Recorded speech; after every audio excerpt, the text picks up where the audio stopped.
What's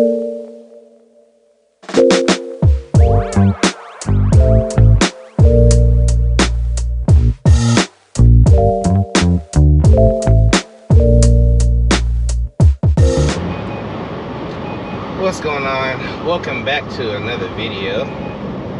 I apologize. You know, it's been a while. I can't really imagine like putting out content that I don't really have much to talk about. So, as you guys know, that's why you get these breaks in between videos. But I'm working on it now. You know, I'm getting a little better at coming up with topics to discuss.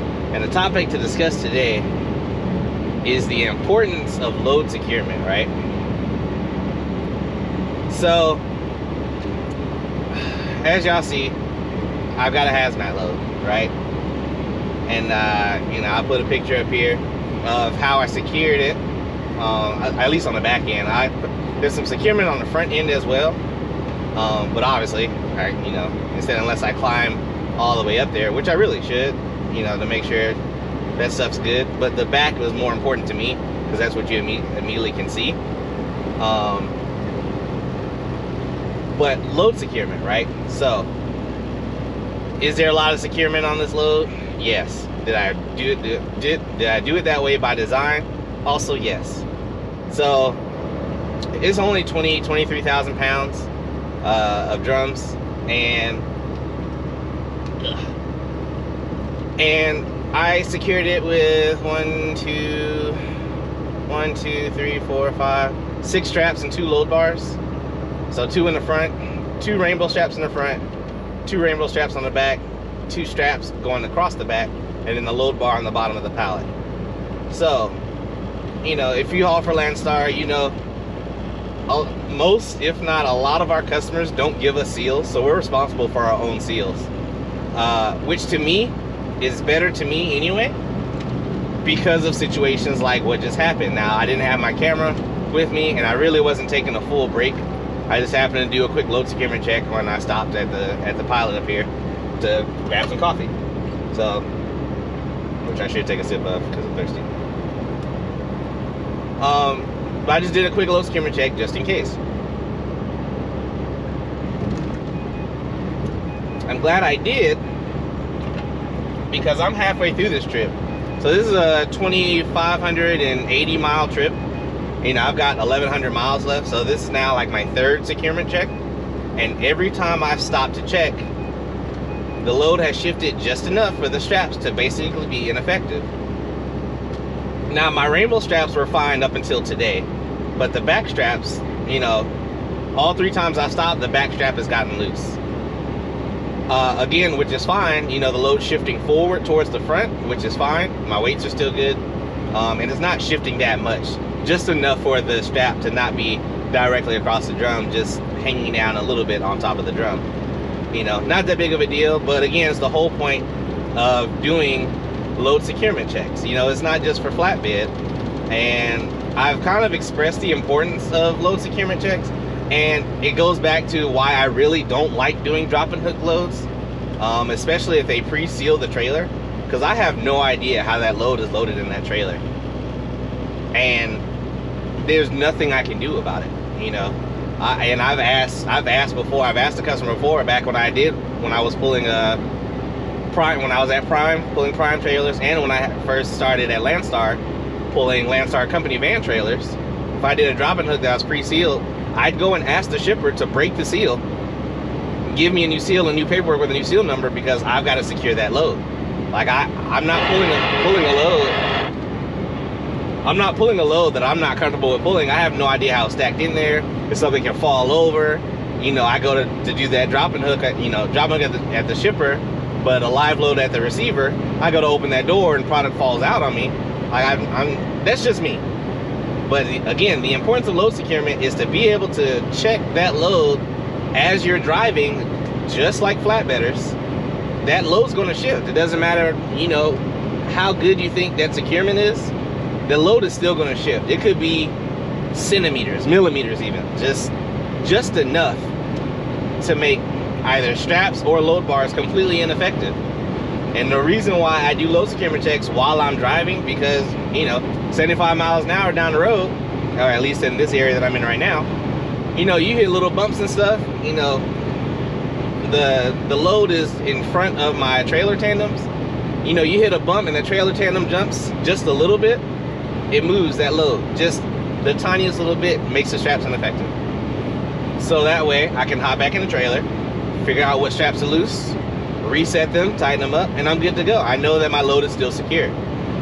So when I check that load, I realize that, you know, at least on this one that I just checked just now, like I hit, I guess, enough bumps coming across, you know, Arkansas and Oklahoma and Texas, that all 4 of my straps on the back end of my load were all loose. All of them. Rainbow straps were loose, the back straps were loose, and again, this is after 2 securement checks I've already done. So it's like, you know, for me pulling hazmat, already you're under a microscope anyway.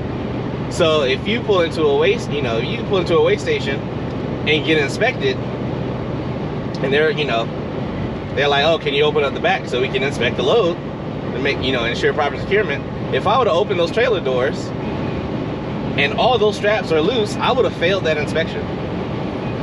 So I really don't understand why we're not able now. Obviously, if it's a seal load, obviously you got to call a shipper, get permission to break the seal. That's really not, you know, that's not really on you.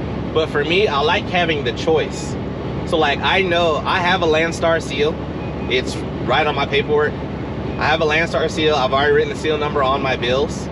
And I'm, you know, when I do my last securement check, which, you know, when I get closer to the receiver, then I'm gonna put the seal on. Because now I'm comfortable that I've driven, you know, 2,000, you know, 2,500 miles, and I know that load was secured the whole time. Like, I'm not gonna pick up a load on the east coast of the country and drive it across the country and just pray that it's still secured.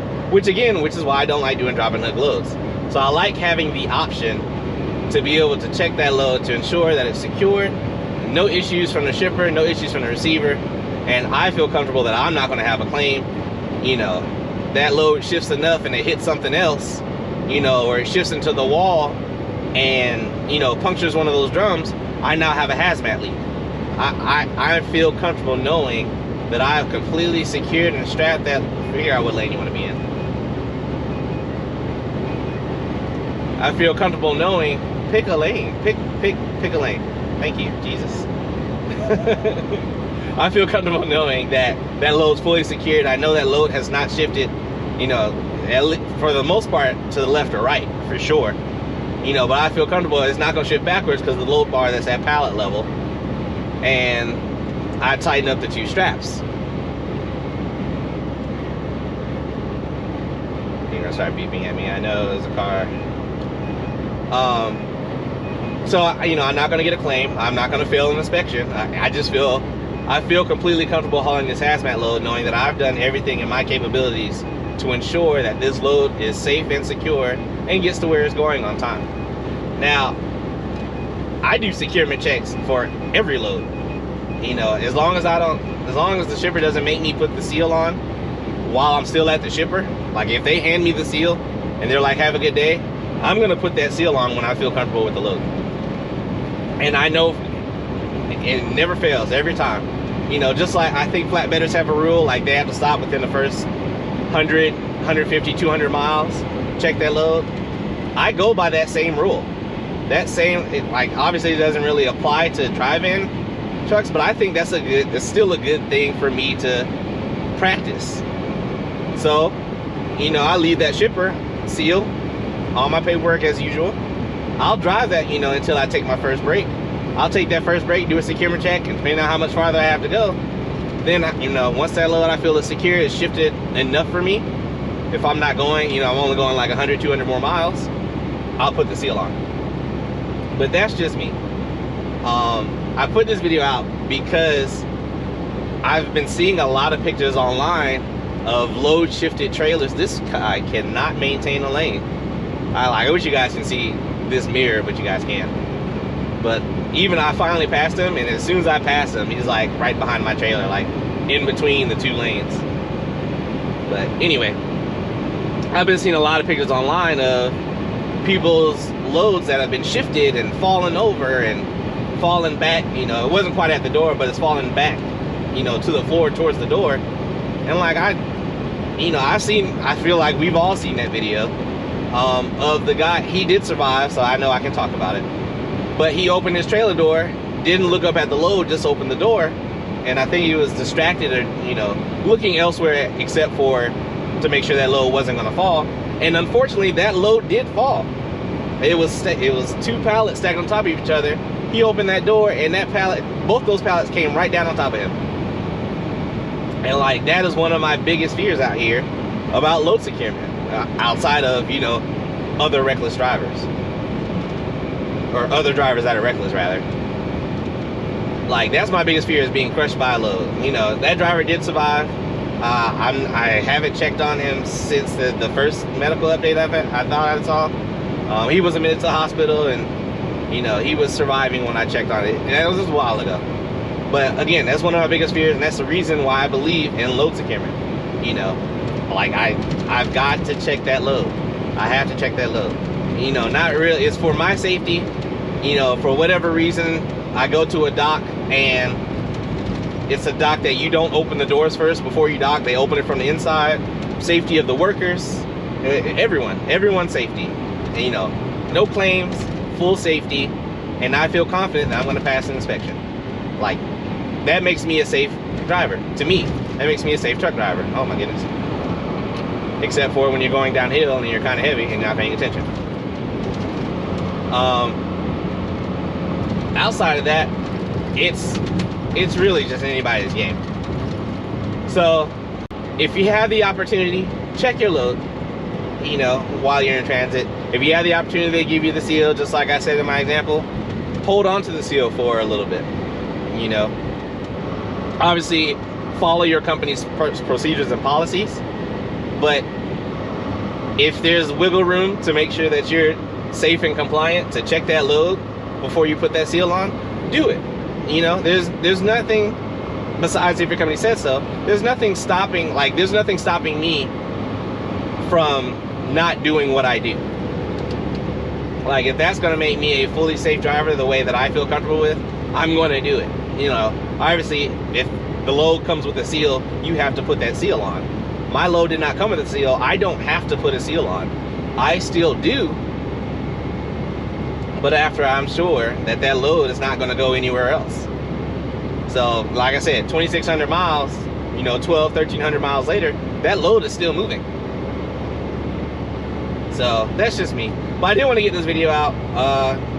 There's another topic I want to discuss, like, how's Landstar? Is a question I get a lot from you guys. It's probably going to be my next video, and I'll probably record that tomorrow, or maybe later on today, because the day's kind of early.